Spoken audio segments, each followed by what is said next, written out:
Shalom, selamat malam saudara-saudaraku. Di saat ini kita akan kembali mendengarkan firman Tuhan. Namun mari kita berdoa sebelum kita mendengarkan firman pekabaran di saat ini. Bapa di surga, kebutuhan terbesar kami di saat ini ialah mendengarkan pekabaran firman Tuhan. Urapi kami dengan kuasa Roh Kudus agar firman ini boleh tertanam di dalam hati dan pikiran kami. Terima kasih Bapa yang baik, di dalam nama Yesus Kristus kami berdoa. Haleluya. Amin. Saudara-saudaraku yang terkasih, mengapa manusia harus memiliki pengharapan? Kepada siapa kita harus berharap sepenuhnya? Dan bagaimana agar kita dapat memiliki pengharapan? Saat ini kita akan membahasnya dalam firman Tuhan yang berjudul Milikilah Pengharapan di Dalam Tuhan. Ayat renungan terambil di dalam kitab Kolose 1 ayat yang ke-23 yang berbunyi, sebab itu kamu harus bertekun dalam iman, tetap teguh dan tidak bergoncang, dan jangan mau digeser dari pengharapan Injil yang telah kamu dengar dan yang telah dikabarkan di seluruh alam di bawah langit, dan yang aku ini, Paulus, telah menjadi pelayannya. Saudara-saudaraku yang terkasih, Rasul Paulus mengajak saudara-saudara dan saya, kita semua orang Kristen, untuk terus bertekun dalam iman, tetap teguh dan tidak bergoncang, dan jangan mau bergeser dari pengharapan Injil. Artinya bahwa ketika kita mengikut Tuhan, maka harus disertai dengan ketekunan, kesungguhan hati, dan tetap memiliki pengharapan yang benar di dalam Tuhan. Iman seseorang akan teguh jika hal itu didasarkan pada pengharapan yang benar, maka otomatis kehidupan spiritualnya akan tetap kokoh dan berdampak bagi orang lain.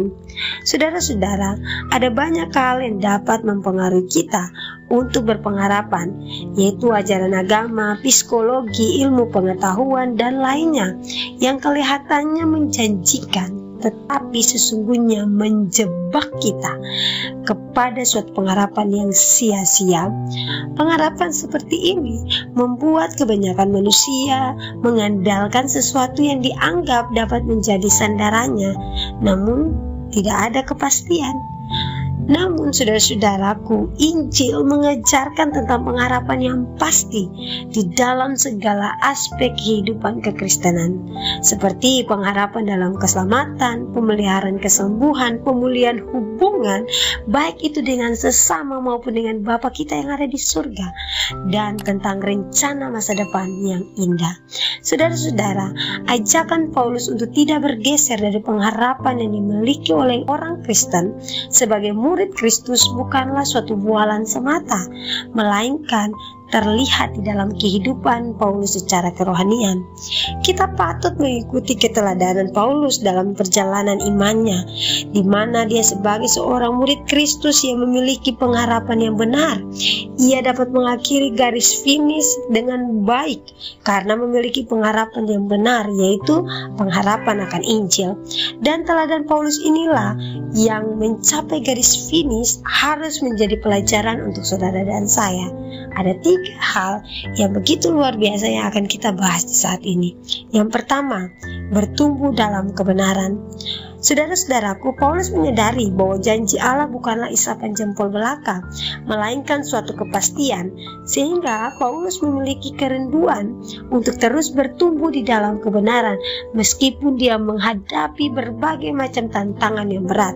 Demikian pula saudara dan saya, kita harus bertumbuh di dalam kebenaran, walaupun kita diperhadapkan dengan berbagai macam persoalan dalam hidup. Yang kedua, berbuah dalam perbuatan. Saudara-saudara, pengharapan yang benar akan selalu dibuktikan dengan kehendak hatinya yang kuat, yang berusaha untuk hidup benar di dalam Tuhan. Itulah yang menjadi pelajaran dalam kehidupan Paulus, sehingga dia menunjukkan buah dari perbuatan yang benar itu dalam hidupnya. Dan itu pula yang harus menjadi pelajaran untuk saudara dan saya, untuk kita dapat berbuah di dalam setiap perbuatan-perbuatan kita. Yang ketiga, bertahan dalam iman. Pengharapan dari orang-orang percaya akan berdampak dan mempengaruhi hidupnya untuk tetap setia hingga akhir. Nah, kekristenan sejati diukur dari kesetiaannya hingga akhir dalam melayani Tuhan dan menjaga hatinya untuk takut akan Tuhan. Itulah mengapa kita pun harus bertumbuh di dalam iman dan tetap setia sampai akhir. Saudara-saudaraku yang terkasih, apa yang kita alami saat ini, ketahuilah jika kita memiliki iman dan pengharapan, maka apapun tantangan dan persoalan dalam hidup ini tidak akan membuat kita goyah, tetapi justru sebaliknya akan membentuk kita menjadi manusia-manusia rohani yang mengalami berbagai macam persoalan dalam hidup ini tetapi tetap setia kepada Tuhan. Tuhan sedang merendah kehidupan kita untuk menjadi indah dan berkenan di hadapan hadirat-Nya melalui semua persoalan-persoalan dan tantangan hidup yang saudara dan saya hadapi. Semuanya itu sebenarnya sedang mengasah iman kita. Untuk itu saudara-saudara, keadaan apapun yang kita alami saat ini, baik penderitaan maupun kesengsaraan, tidak akan dapat memisahkan kita dari kasih Tuhan. Karena itu, milikilah pengharapan yang teguh di dalam Tuhan. Mari kita berdoa. Bapa di surga, terima kasih untuk firman indah yang telah kami dengarkan. Ajarlah kami untuk selalu percaya kepadamu dan memiliki pengharapan yang benar, sebab Engkaulah Tuhan kami yang hidup, Allah yang berkuasa. Terima kasih Bapa di surga, dalam nama Tuhan Yesus kami berdoa. Haleluya, amin.